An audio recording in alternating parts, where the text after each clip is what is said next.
नमस्कारम नमस्कारम बच्चों। कक्षा 12 की हम लोगों ने पहली क्लास है फिजिक्स की वो अपलोड कर दी थी और उसमें हम लोगों ने पार्ट 1 जिसमें हम लोगों ने पढ़ा था विद्युत आवेश तथा क्षेत्र, जिसमें हम लोग ने विद्युत आवेश की थोड़ी सी एक स्टोरी पढ़ी थी, कैसे थेल्स ने विद्युत आवेश के जनक बन किया। फिर उसके आगे हम लोगों ने विद्युत आवेश पढ़ा, विद्युत आवेश क्या होता है इसके बारे में जाना, विद्युत आवेश के मात्रक के बारे में जाना। इस वाले चैप्टर में हम लोगों ने बात करी थी कि हम लोग बात करेंगे कंजर्वेशन ऑफ इलेक्ट्रिसिटी या फिर कंजर्वेशन या फिर आप कह सकते हैं हिंदी में आवेश के संरक्षण का नियम। आवेश के संरक्षण के नियम पे हम लोग सबसे पहले बढ़ते हैं, जिसको हम लोग लिख सकते हैं वैद्युत आवेश का संरक्षण। वैद्युत आवेश का संरक्षण। वैद्युत आवेश का संरक्षण क्या होता है जी? देखो, संरक्षण का मतलब क्या होता है? कंजर्वेशन यानी कि उसे बचाना, मतलब कि जब किसी पॉइंट पर वो आवेश खर्च होना ही बंद हो जाए। एक बात याद रखना, आपने पढ़ा होगा द्रव्यमान संरक्षण का नियम, ऊर्जा संरक्षण का नियम कक्षा 10 में।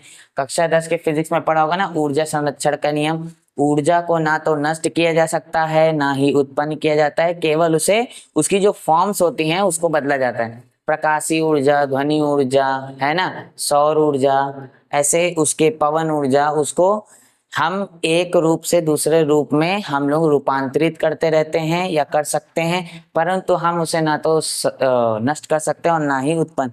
इससे हमें क्या पता चलता है? इस संसार में, दुनिया में जितनी ऊर्जा पहले थी पृथ्वी के बनने के समय में, अभी भी बस उतनी ही ऊर्जा है। हम बस उसको एक रूप से दूसरे रूप में बदल रहे हैं। ऐसा नहीं हो रहा कि आज से करोड़ों साल बाद वो ऊर्जा खत्म हो जाएगी या हम धीरे धीरे उसको उपयोग कर रहे हैं वो खत्म हो रही, खत्म नहीं हो रही। ऊर्जा उतनी है, बस वो किसी न किसी दूसरे फॉर्म में बदलती चली जा रही है। वैसे ही वैद्युत आवेश संरक्षण, देखो आपने पढ़ा था ऊर्जा को ना तो उत्पन्न किया जाता है ना तो नष्ट, तो वैद्युत आवेश भी तो एक ऊर्जा है, ये भी तो एक ऊर्जा है। विद्युत ऊर्जा, विद्युत ऊर्जा सुने होगे ना, इलेक्ट्रिक एनर्जी, विद्युत ऊर्जा, तो ये भी तो एक ऊर्जा का रूप ही हुआ। अगर ये भी ऊर्जा का रूप हुआ तो इससे आप ये भी तो कह सकते हो ना कि वैद्युत आवेश को, वैद्युत आवेश को ना तो नष्ट किया जा सकता है और ना ही उत्पन्न। कहोगे अब आप लोग के मन में भी क्वेश्चन आए कि ना है, लेकिन वो क्वेश्चन मेरे मन में तो जरूर आ गया। मैं मार्कर चेंज कर लेता हूं कि यहाँ पर मैंने लिखा है ना ही उत्पन्न किया जा सकता है, उत्पन्न करना। तो क्या हम वैद्युत आवेश को उत्पन्न नहीं कर सकते? नहीं, आप शक्तिमान नहीं हो, आप सुपरमैन नहीं हो, आप अपने अंदर से ऊर्जा या विद्युत आवेश उत्पन्न नहीं कर सकते। विद्युत आवेश एक कला होती है ना, इलेक्ट्रॉन और प्रोटॉन के बीच का डिफरेंशिएशन ही होता है जो विद्युत आवेश से आवेश जनरेट करवाता है। अगर कोई दो चीजों के बीच विद्युत आवेश जनरेट हो रहा है, मान लो ये हमारा कांच का टुकड़ा है और ये रेशम का कपड़ा, ठीक है ना, सूती वस्त्र कह लो या रेशम के कोई वस्त्र कह लो, ये रेशम का वस्त्र है और ये कांच का एक टुकड़ा है। अब इस कांच के टुकड़े को या छड़ को हम लोग जब इस पे रगड़ेंगे तो इसके इलेक्ट्रॉन इस पे चले जाएंगे, स्थानांतरित हो जाएंगे, जिसके वजह से इसमें क्या होगी, इलेक्ट्रॉन की गिरावट आएगी और प्रोटॉन ऑटोमेटिकली गिरावट होने की वजह से बढ़ जाएगा। इसमें इलेक्ट्रॉन क्या हो जाएंगे, इंक्रीज हो जाएंगे, जिसकी वजह से प्रोटॉन का लेवल कम हो जाएगा, प्रोटॉन की मात्रा जो है ना ऑटोमेटिकली कम दिखने लगेगी। प्रोटॉन ना तो घटेगा ना तो बढ़ेगा, न्यूट्रल रहेगा, लेकिन इलेक्ट्रॉन के कम ज्यादा होने की वजह से इसकी मात्रा में क्या होगा, चेंजेस लगने लगेंगे, है ना। इसमें कम हुआ तो ऑटोमेटिकली प्रोटॉन ज्यादा दिखने लगेगा, इसमें इलेक्ट्रॉन बढ़ गए तो ऑटोमेटिकली प्रोटॉन हमें कम लगने लगेगा। तो मतलब चार्ज उत्पन्न कैसे हुआ, इलेक्ट्रॉन के इधर उधर गमन के वजह से, ना कि हमने खुद से उत्पन्न किया। हमने क्या करा, केवल घर्षण बल दिया, घर्षण किया यानी रगड़ा, और रगड़ने से इलेक्ट्रॉन जो थी वो यहाँ पर से यहाँ पर पहुंच गए। आपको पता होगा ना, रगड़ने से क्या होता है, दो चीजों के बीच में टेंशन बढ़ती है, तनाव बढ़ता है। तनाव के वजह से उनके जो इलेक्ट्रॉन होते हैं उनमें उनकी जो ऊर्जा होती है, ऊर्जा बैंड वो बढ़ती है, जिसकी वजह से वो एक ऑर्बिट से कूद करके दूसरे ऑर्बिट में जंप करते हैं। जैसे मैं एक परमाणु बनाऊं, एक परमाणु में कितने ऑर्बिट्स होते हैं? चलो इसका आप मुझे आंसर दोगे कमेंट में, ये वाली चीज कमेंट करो। एक परमाणु में कितने ऑर्बिट्स होते हैं? ठीक, इसका आंसर आप मुझे बताओ। ठीक है, सपोज दैट हमारे पास एक परमाणु में एक इलेक्ट्रॉन यहाँ है, हम इसको इतना घर्षण दे दें किसी दूसरे पड़ोसी या परमाणु के साथ कि इसके ऊर्जा स्तर बढ़ करके वो यहाँ आ जाए। ऊर्जा उत्पन्न नहीं हुई, ऊर्जा जो थी उसके पास वो बढ़ गई, ठीक है ना, टेंशन की वजह से, सरफेस टेंशन की वजह से ऊर्जा बढ़ गई और ये अपने ऑर्बिट से सबसे आखिरी छोर वाली, सबसे हाईयर एनर्जी वाली ऑर्बिट पर कूद गया, ऊर्जा बैंड पर। और कूदने के बाद ये क्या करा, इसका इलेक्ट्रॉन का उत्सर्जन हो गया और ये दूसरे क्या कहते हैं, छड़ पर या रुमाल पर या कपड़े पर चला गया, जिसके वजह से इस वाले एटम में इलेक्ट्रॉन की कमी आ गई और इस वाले एटम में इलेक्ट्रॉन की अधिकता आ गई। इलेक्ट्रॉन की अधिकता होने के कारण ये बन गया माइनस, इलेक्ट्रॉन की कमी होने की वजह से बन गया प्लस। अब जब दो प्लस और माइनस आपस में निकलते हैं तो उसी से तो विद्युत आवेश जो होता है वो बनता है। तो आपने क्या विद्युत आवेश उत्पन्न किया? नहीं, ना तो आपने विद्युत आवेश उत्पन्न किया और ना ही आपने विद्युत आवेश नष्ट किया। देखो अब क्या होगा, ये कब तक काम करेगा? आप कहोगे सर ठीक है, उत्पन्न तो हमने नहीं किया, नष्ट तो हम करते हैं ना, हम यूज करते करते करते करते वो डाउन हो जाता है या फिर वो बंद हो जाता है। हर टाइम तो पेन और कागज आपस में चिपकते नहीं रगड़ने पर, तो कैसे हो गया? तो ये ऐसे होता है कि विद्युत आवेश जब तक उसकी ऊर्जा स्तर बहुत ही ज्यादा हाई रहती है तब तक वो अपने हाइयर क्या कहते हैं ऊर्जा बैंड वाले ऑर्बिट पर घूमता रहता है, जिसकी वजह से आवेश जनरेट होता है। लेकिन आप बताओ, जब जैसे जैसे उसकी ऊर्जा दूसरे ऊर्जा में कन्वर्ट होती जाएगी, दूसरे रूप में बदलती जाएगी, वो धीरे धीरे धीरे धीरे निम्न ऊर्जा बैंड में आ जाएगा, है ना, निम्न ऊर्जा बैंड में आएगा। उसको जो है ऑर्बिट अपनी ओर खींच लेगा। जब अपनी ओर उसको खींच लेगा तो विद्युत आवेश अपने आप आपको खत्म होता हुआ या खर्च होता हुआ दिखेगा। परंतु ऐसा होता नहीं है, ना तो विद्युत आवेश खर्च होता है, नष्ट होता है, और ना ही विद्युत आवेश उत्पन्न होता है। अगर ये बात आपको समझ में आ गई है, इसको फटाफट नोट करो। हम लोग इसके आगे वाली हेडिंग पर बढ़ते हैं। अब हम लोग पढ़ेंगे मूल आवेश की क्वांटम प्रकृति। मूल आवेश की क्वांटम प्रकृति। मूल आवेश की क्वांटम प्रकृति क्या, थोड़ा सा मैं आपको ये ब्रीफ से बता दूं कि आपको तो ये पता है कि हर एक वस्तु, जितनी भी वस्तु होती है, सब में कुछ ना कुछ आवेश होता है। भले ही वो न्यूट्रलाइज रहे, लेकिन किसी न किसी माध्यम से आवेश उसमें उत्पन्न हो सकता है ना। तो सब वस्तुओं में आवेश होता है। मैं अधातुओं की बात नहीं कर रहा, मैं धातुओं की बात कर रहा हूँ।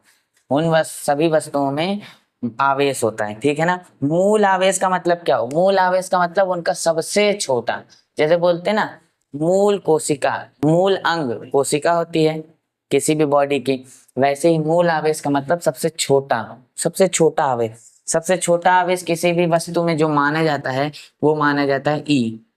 ई जो होता है हर एक वस्तु का मूल आवेश होता है, यानी सबसे छोटा। और याद रखना, ई से छोटा आवेश नहीं हो सकता, आवेश नहीं हो सकता। ई से छोटा कोई आवेश नहीं होता। अगर कोई बोले ई से छोटा, तो ई से छोटा किसी में आवेश नहीं होता। अच्छा, अब हमें आवेश को कैलकुलेट करना है, तो ई तो सबसे छोटा हो गया। जैसे हमारे बॉडी में कोशिका सबसे छोटी, एक कोशिका सबसे छोटी होती है, तो हमारे बॉडी में एक कोशिका तो होती नहीं, मल्टीपल कोशिका होती। तो जितनी कोशिका होती है हम उसे एक कोशिका से मल्टीप्लाई कर देते हैं, गुणा कर देते हैं, उससे हमें सारी कोशिकाओं के बारे में पता चल जाता है। वैसे ही हम इसमें अगर किसी भी वस्तु में आवेश की गणना करेंगे तो हमेशा उसे हम लोग क्या लिखेंगे, ई के गुणज में। अगर किसी भी वस्तु के आवेश की गणना करना है तो उसके लिए हमें क्या करना पड़ेगा, ई के गुणज में सदैव लिखना पड़ेगा। ई के गुणज में सदैव लिखना रहेगा। ई के गुणज का मतलब क्या हुआ, ई के गुणज का मतलब हुआ ऐसे 1e, 1e, 1 तो लिखा नहीं जाएगा, ई ही लिख देते हैं। ई, 2e, 3e, 4e, 5e, etcetera etcetera. माने कि जितने भी हमको उसका गुणज करना है, हम उसको हमको जितना भी उसका वैल्यू कैलकुलेट करना है, हमें वो निकाल लेना है। ई, 2e, 3e, 4e, 5e। मैंने आपको लास्ट लेक्चर में बताया था ना, अगर किसी भी वस्तु के आवेश को निकाला जाता है तो होता है Q बराबर N multiply by E। N क्या होता है, number of electron present in the metal या फिर थिंग या वस्तु, और E का मतलब होता है सबसे मूल आवेश। E क्या है, मूल आवेश। N का मतलब क्या है, नंबर ऑफ इलेक्ट्रॉन जो उस वस्तु के अंदर उपस्थित होंगे। तो वही यहाँ पर ये भी लिखा हुआ है। अच्छा, एक बात याद रखना, ये तो आपने उन्हें समझ लिया। अगर आपको कभी भी ऐसा दिखने को मिल जाए, कभी भी अगर लिखा जाए, तो ये एक बात कभी मत मानना कि ई, बार बार माइनस लिख दे रहा मैं, ई के भिन्न भिन्न कोई आवेश नहीं होता। ई के भिन्न में, ई के भिन्न में आवेश नहीं पाए जाते, आवेश नहीं होते। ठीक है ना। ई के भिन्न का मतलब क्या होता है, ई के भिन्न का मतलब 0.5e, 0.7e, 1.7e, है ना, 2.5e, ये वाला मेथड, मतलब ई को कभी भी भिन्न नहीं किया जा सकता। ठीक है ना। इसका सदैव गुणज होता है, इसका हम लोग दशमलव में आंसर कभी नहीं पा सकते। ठीक है ना। इसका हम लोग कभी भी भिन्न में आवेश नहीं निकाल सकते, ये बात याद रखना। ठीक है ना। इससे हमें क्या साबित होता है, इससे हमें ये साबित होता है कि वैद्युत आवेश की गणना के लिए, वैद्युत आवेश की गणना के लिए, यानी वैद्युत आवेश को कभी भी अनिश्चित अनिश्चित विभाजित नहीं कर सकते, अनिश्चित विभाजित नहीं कर सकते, अनिश्चित विभाजित नहीं कर सकते। और अनिश्चित विभाजित होने की अनिश्चित विभाजित ना होने की प्रकृति को ही हम लोग इसका परमाणुकता या फिर क्वांटम प्रकृति यानी कि क्वांटम नेचर कहते हैं, क्वांटम नेचर कहते हैं, या फिर एटॉमिसिटी। ठीक है ना, परमाणविकता या फिर क्वांटम प्रकृति कहते हैं। क्वांटम प्रकृति क्यों, देखो क्वांटम प्रकृति में जो क्वांटम नंबर्स होते हैं वो 1, 2, 3, 4, 5 से अनंत तक होते हैं। ठीक है, अनंत तक आप लेके जा सकते हो मल्टीप्लिकेशन के लिए। लेकिन क्वांटम नंबर कभी भी 0.1, 2.5 दशमलव की चीजों को प्रेजेंट नहीं करते, ये बात याद रखना। क्वांटम प्रकृति का मतलब ये होता है कि उनका जो नंबर होगा वो विदाउट डेसिमल्स होगा। अगर कहीं पर डेसिमल्स का उपयोग हो रहा है यानी दशमलव में आ रहा है चीज, तो इसका मतलब वो क्वांटम प्रकृति नहीं है, वो क्वांटम संख्या के अंतर्गत नहीं आती। तो क्वांटम हम लोग मूल आवेश की क्वांटम प्रकृति में पढ़ क्या रहे, यही तो पढ़ रहे हैं कि जो मूल आवेश होता है वो हमेशा गुणज में ही उसका आंसर आएगा, यानी कि ई के साथ कोई ना कोई क्वांटम संख्याएं लिखे होंगे, नेचर संख्या, नेचर या नेचुरल संख्या, यानी कि 1, 2, 3, 4, 5, 6 से लेकर के अनंत तक कुछ भी हो सकती है, लेकिन दशमलव वाली नहीं आएगी। अगर दशमलव वाली आती तो ये उसकी क्वांटम नेचर यानी एटॉमिसिटी नहीं कहलाती। ठीक है ना, नोट कर लो, ये हो गया। अब इसके बाद हम लोग, अच्छा हाँ एक बात और बताना भूल गए, पिछले बार वाले लेक्चर में मैंने आप लोगों से पूछा था ई का मान आप लोग ने बताओगे, और ई का मान शायद किसी ने नहीं बताया, मैं ही बता दे रहा हूँ। बहुत ही ज्यादा अफसोस होता है यार, तुम लोग बताते नहीं। देखो एक ई की वैल्यू होती है 1.6 गुणे 10 की घाते -19 कूलाम। ठीक है ना। अगर यही हम लोग बात करें उसमें इलेक्ट्रॉन में, इसको लिखते हैं ब्लैक से, अलग अलग रंग दिखना चाहिए। इलेक्ट्रॉन में कितना आवेश होता है? -e आवेश होता है, यही वाला इतना ही होता है लेकिन माइनस में। अगर हम बात करें प्रोटॉन में, तो प्रोटॉन में भी इतना होता है लेकिन +e। इलेक्ट्रॉन और प्रोटॉन का जो आवेश होता है वो बराबर होता है, बस प्रोटॉन प्लस होता है और ये माइनस होता है। और अल्फा कण में, अल्फा कण तो पता ही होगा ना, अल्फा कण कक्षा 10 में अल्फा कण प्रकीर्णक पढ़े थे ना, रदरफोर्ड वाला। तो भाई अल्फा कण में होता है +2e, +2e प्लस होता है आवेश, और 2e, 2e का मतलब इसका डबल, यानी 3.2 गुणे 10 की घाते -19 लिख दे रहा हूं। 3.2 गुणे 10 की घाते -19 कूलाम, इतना होता है अल्फा कण में केवल। चलो इसकी नोट्स आप लोग रेडी कर लेना यार, नोट्स मत रेडी करना। अगर नोट्स रेडी कर रहे हो तो कर लेना, अगर नहीं कर रहे हो तो डजेंट मैटर, बस आप लोग इसको एक अच्छी सी रफ में फटाफट नोट कर लेना, बहुत इंपॉर्टेंट पॉइंट्स। चलो इसको लिख लीजिए, तो फिर हम लोग आगे की बात करते हैं। अब मैं आप लोगों को सबसे खतरनाक बात बताने वाला हूं, वो है कूलाम का नियम। कूलाम का नियम, कूलाम का नियम, ठीक। कूलाम का नियम बताने, और कूलाम का नियम के आगे मैंने लगा दिया स्टार। स्टार इसलिए लगा रहा हूं क्योंकि ये मोस्ट इम्पॉर्टेंट क्वेश्चन है, मोस्ट इम्पॉर्टेंट क्यों? क्योंकि पेपर में इसका आना तो तय होता है यार। 2 नंबर वाले क्वेश्चन में आ जाए, चाहे ये इसके साथ कोई थ्योरी या कोई सवाल दे दे, या इसके साथ कोई और एक्स्ट्रा क्वेश्चन ऐड करके इसको 7 नंबर या 6 जो दीर्घ वाले क्वेश्चन होते हैं ना, लॉन्ग टाइप वाले, उसमें दे करके भी पूछ लेता है। ये बहुत इंपॉर्टेंट होता है। पढ़ना चालू करें इसको, चलो इसको पढ़ते हैं हम लोग। अच्छा, अब आप लोगों को कूलाम का नियम बनाने से पहले मैं आप लोगों को कुछ बताता हूँ। देखो, आपको ये तो पता होगा कि जो कोई भी 2 आवेश होते हैं, अगर मान लीजिए मैं रख देता हूँ एक आवेश इधर, एक आवेश इधर, अगर ये +q है, q का मतलब आवेश और प्लस का मतलब धन आवेश, और ये +q, अगर 2 +q आवेश हैं तो क्या होगा? ये इसको इधर ठेलेगा, ये इसको दूर ठेलेगा। माने के, अरे ऐसे वाला नहीं, ये वाला इस पे बल लगाएगा तो ये इधर जाएगा, ये वाला इस पे बल लगाएगा तो ये इधर जाएगा। माने कि दोनों एक दूसरे को क्या करेंगे? प्रतिकर्षित करेंगे। सही बात है ना। और इन केस यहाँ पर एक और आवेश है, बिंदु आवेश, एक है +q, एक है -q। क्या होगा?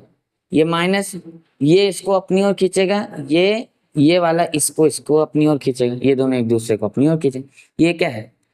आकर्षित हो रहे हैं आपस में, ये आपस में प्रतिकर्षित हो रहे हैं, ये आपस में आकर्षित हो रहे हैं, है कि नहीं? तो इससे हमें क्या पता चला? इससे हमें ये पता चला कि 2 समान आवेशों वाले, 2 समान प्रकृति वाले आवेश एक दूसरे को प्रतिकर्षित करते हैं, और 2 विपरीत प्रकृति वाले आवेश एक दूसरे को आकर्षित करते हैं। ये तो नेचर का लॉ, ये जो है नेचर का एक यूनिवर्सल लॉ है कि समान नेचर वाले लोग कभी भी एक साथ नहीं हो सकते, है ना। अब तो इसी नियम के ऊपर, इसी चीज के ऊपर कूलाम ने अपना नियम दिया। अब देखो ध्यान से सुनना, चाहे ये एक दूसरे को अपनी ओर से दूर ठेल रहे हैं, चाहे अपने आप को एक पास ला रहे हैं, है ना, चाहे ये एक दूसरे को क्या कह रहे हैं, दूर जा दूर जा दूर जा, चाहे ये अपने पास बुला रहे हैं, तो चाहे ये दूर भेजें चाहे ये पास लें, ये किस वजह से कर रहे हैं? इनके पीछे कोई ना कोई बल तो जरूर ही लगता होगा, है ना। इनके पीछे कोई ना कोई बल तो जरूर लगता होगा। उस ही बल को हम लोग क्या बोलते हैं? वैद्युत बल। उसी बल को हम लोग क्या बोलते हैं? वैद्युत बल बोलते हैं। इन दोनों के बीच, चाहे वो प्रतिकर्षण बल हो चाहे वो आकर्षण बल हो, वो इन दोनों आवेशों के बीच, चाहे इन दोनों आवेशों के बीच जो बल लगता है, जिसके वजह से ये या तो प्रतिकर्षित होते हैं या तो आकर्षित होते हैं, उसको हम लोग क्या बोलते हैं? वैद्युत बल। ठीक है ना। इसी बल के ऊपर कूलाम जी ने, जिनको इंग्लिश में कूलम्ब बोलते हैं, इंग्लिश में बेसिकली कूलम्ब होता है, हिंदी में प्रोनाउंसिएशन का जो लोचा है उसके वजह से इनको कूलाम का नियम बोलते हैं। एक्चुअल में इनका नाम कूलम्ब था, COLUMB, कूलम्ब। कूलम्ब नाम था इनका, नॉट कूलाम। तो कूलाम जी ने, मैं भी हिंदी बोल रहा हूँ क्योंकि यूपी बोर्ड है, तो कूलाम जी ने इसी विद्युत बल पर कुछ बातें बताई। जैसे आपको पता होगा कि समान प्रकृति के लोग आपस में, समान प्रकृति के आवेश प्रतिकर्षित होते हैं, जिसको हम लोग प्रतिकर्षण बल बोलते हैं, प्रतिकर्षण विद्युत बल। और विपरीत प्रकृति वाले विद्युत आवेश या बिंदु आवेश आपस में आकर्षित होते हैं, जिसको आकर्षित विद्युत आवेश या आकर्षण विद्युत आवेश का बल बोला जाता है। ठीक। तो इसी के ऊपर कलाम जी ने अपना नियम दिया। क्या नियम दिया देखो।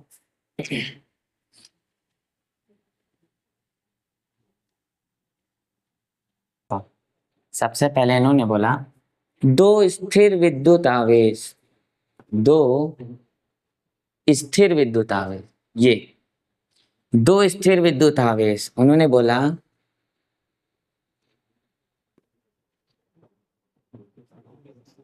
एक हम प्लस क्यू ले ले रहे हैं, एक प्लस माइनस दोनों, ठीक है ना। अगर प्लस प्लस मान लो प्लस प्लस, चाहे प्लस माइनस मान लो दोनों, ठीक है ना। हम स्थिर आवेश ले रहे हैं। इन्होंने बोला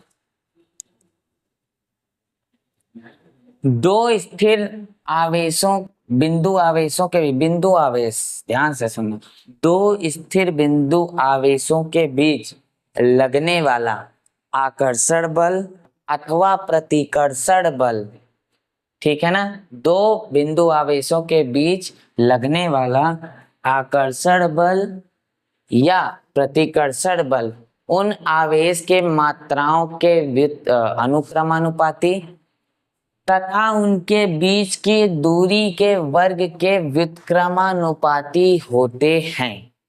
समझ में आ गया? नहीं समझ में आया तो मैं एक बार लिखा दे रहा हूं। स्थिर,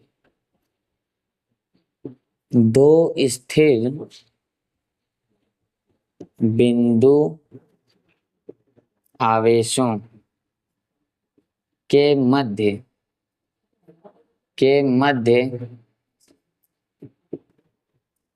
लगने वाला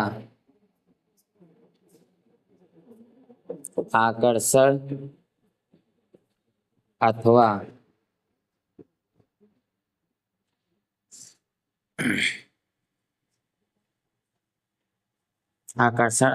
प्रतिकर्षण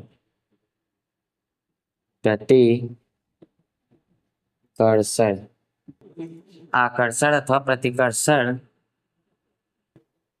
बल, लगने वाला आकर्षण अथवा प्रतिकर्षण का बल दोनों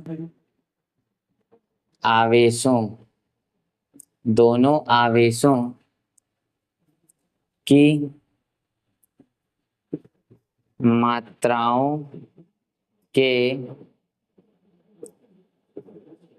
गुणनफल, मार्कर चेंज करना पड़ेगा, गुणनफल के अनुक्रमानुपाती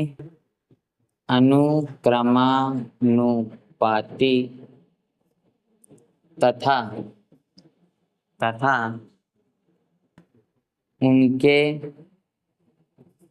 बीच की दूरी के व्युत्क्रमानुपाती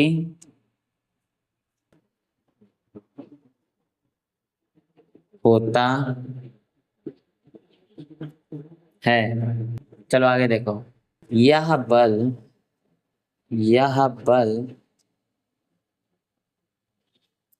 दोनों आवेशों को मिलाने वाली रेखा के अनुदिश होता है, अनुदिश होता है। ओ माय गॉड, इतना बड़ा लिख दिए सर। इसी को कूलाम का नियम कहते हैं। ठीक, यही तो है कूलाम का नियम। चल अब मार्कर चेंज करके अब समझते हैं। मैंने क्या बोला, दो स्थिर बिंदु आवेशों के मध्य लगने वाला बल। स्थिर बिंदु आवेश क्या, मैंने देखो हम लोग स्थिर वैद्युतिकी पढ़ रहे हैं, ठीक है ना, इलेक्ट्रोस्टैटिक। तो यहाँ पे जो आवेश होगा वो गतिमान नहीं होगा, स्थिर आवेश होगा, ये बात याद रखना। हम यहाँ पे गतिमान आवेश नहीं पढ़ रहे, हम यहाँ पे इलेक्ट्रोस्टैटिक कंडीशंस के ऊपर रख करके पढ़ रहे हैं, इसीलिए यहाँ पे स्थिर बिंदु आवेश लिखा है। स्थिर का मतलब वो आवेश गति में नहीं है, स्थिर है। ये दो आवेश स्थिर है यहाँ पर। तो हमने क्या बोला, दो स्थिर बिंदु आवेशों के मध्य लगने वाला बल, एफ बल को किससे व्यक्त करते हैं, एफ से। मध्य लगने वाला, इधर नीचे लिख रहा हूं, लगने वाला बल एफ, चाहे वो कैसा हो, आकर्षण हो चाहे प्रतिकर्षण। आकर्षण कब होगा, जब एक तरफ माइनस एक तरफ प्लस होगा। प्रतिकर्षण कब होगा, जब एक तरफ प्लस और दूसरी तरफ भी प्लस होगा। समझ में आ गया। आकर्षण अथवा प्रतिकर्षण का बल दोनों आवेशों की मात्रा, मात्रा दोनों आवेश की मात्रा किससे डिफाइन करेंगे, मैंने बताया था Q बराबर एन ई से, यही होती है इसकी मात्रा। तो यहाँ पे हम स्मॉल स्मॉल क्यों लिखे हैं, तो दोनों आवेशों की मात्रा के अनुक्रमानुपाती, दोनों के मात्रा के अनुक्रमानुपाती गुणनफल के, एक को बोलते हैं Q1, एक को बोलते हैं हम लोग Q2। अनुक्रमानुपाती देखो लिख दिया ना, अनुक्रमानुपातिक चिन्ह यही होता है, दोनों आवेशों के मात्राओं के गुणनफल के अनुक्रमानुपाती तथा उनके बीच की दूरी। ये जिस दूरी पर लिखे हैं इसको हम लोग मान लेते हैं आर दूरी, जिस दूरी पर रखे हैं दो, अरे कुछ तो दूर रखे होंगे ना, तो उनके बीच की दूरी, उनके बीच की दूरी के व्युत्क्रमानुपाती। व्युत्क्रमानुपाती का मतलब उल्टा, यानी कि अगर दूरी एक होगी तो इसका स्क्वायर रूट बढ़ेगा, यानी कि उनके बीच की दूरी के व्युत्क्रमानुपाती वर्ग के, अरे sorry sorry sorry my mistake, उनके बीच की दूरी के वर्ग के। एक बात, ये पार्ट यहाँ बीच में लिख लेना, ठीक है ना, मैंने गलती से नहीं लिखा, भूल गया। उनके बीच की दूरी के वर्ग के व्युत्क्रमानुपाती होता है, दूरी के वर्ग के व्युत्क्रमानुपाती, ठीक है ना। यह बल दोनों आवेशों को मिलाने वाली रेखा के अनुदिश होता है, यानी कि इसी रेखा के अनुदिश ये बल कार्य करेगा, ठीक है ना। अगर ये अलग अलग कर दोगे तो ये कार्य नहीं करता। अब ध्यान से देखो, तो अगर हम इसको मिला दें, हाँ चलो अब इसमें आप लोगों को यहाँ तक समझ में आ गया, F बराबर के Q1 Q2 upon are square. अब जरा मैं इसको पहले अच्छा नोट कर लो, उसके बाद मैं इरेज करके आप लोगों को इसके सूत्र को और अच्छे से बता दूं। यहीं तक इसको नोट करना।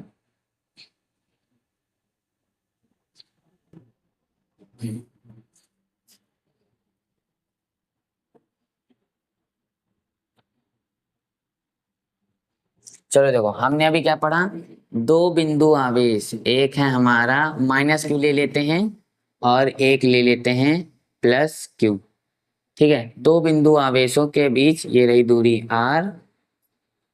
हमने क्या बोला, दो बिंदु आवेशों के बीच लगने वाला बल एफ है ना, उनकी जो क्या कहते हैं आकर्षण बल या प्रतिकर्षण बल होगा, उनकी मात्राओं के वर्ग, उनकी मात्राओं के गुणनफल के अनुक्रमानुपाती, यानी Q1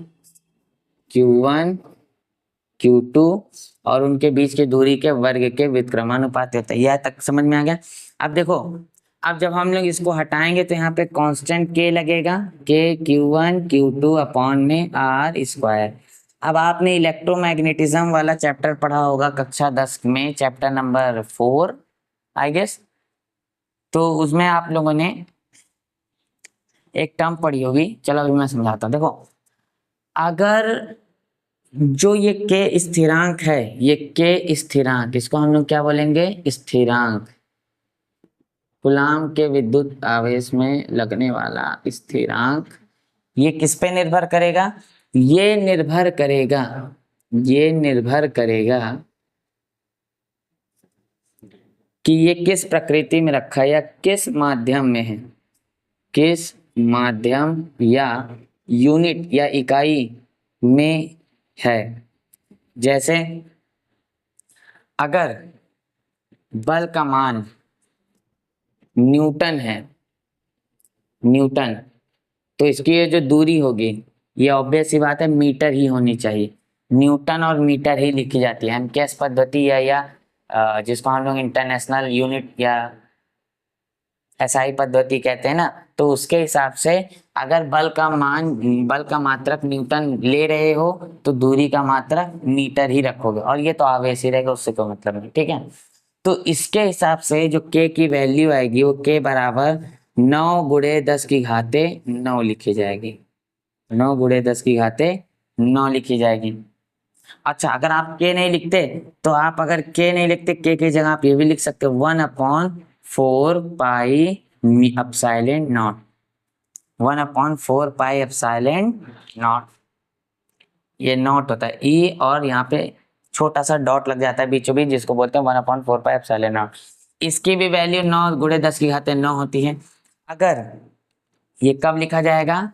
जब ये कहाँ रखा हो? निर्वात या वायु में। निर्वात, या फिर हम लिख सकते हैं या वायु में। निर्वात या वायु में जब रखा जाएगा तब। अगर ये किसी पदार्थ या किसी धातु के उसका निकालेंगे तब वहां पे स्थिरांक का मान जो है वो बदल सकता है। टेंशन ना लो, स्थिरांक का मान जब आप एग्जाम दोगे तो एग्जाम में ऑलरेडी बता रखा रहता है के की कौन सी वैल्यू आपको लेनी है, but most of the time के की वैल्यू यही होती है, या तो ये हम लोग एग्जाम में लिख सकते हैं। तो इससे सूत्र क्या बना? इससे आप सूत्र ये लिख सकते हो ना, इससे ये लिख सकते हो F इज इक्वल टू के Q1 Q2 divided by r square. आप एक ये लिख सकते हो, अगर ये नहीं लिखना तो आप ये भी लिख सकते हो F is equal to 1/4 pi epsilon not Q1 Q2 divided by r square. आप ये वाला भी सूत्र लिख सकते हो।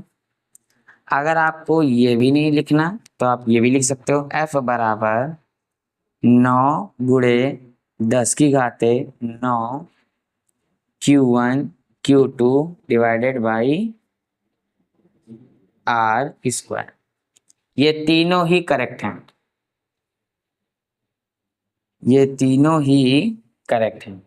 चलो, इसी के साथ हमारा कूलाम का नियम भी खत्म हो चुका है। अब हमको जहां तक लग रहा है इसके ऊपर सवाल लगाने के समय आ चुका है, तो यहीं से करते हैं लेक्चर को समाप्त। और पहले तो नोट कर लो फिर आगे बात करो।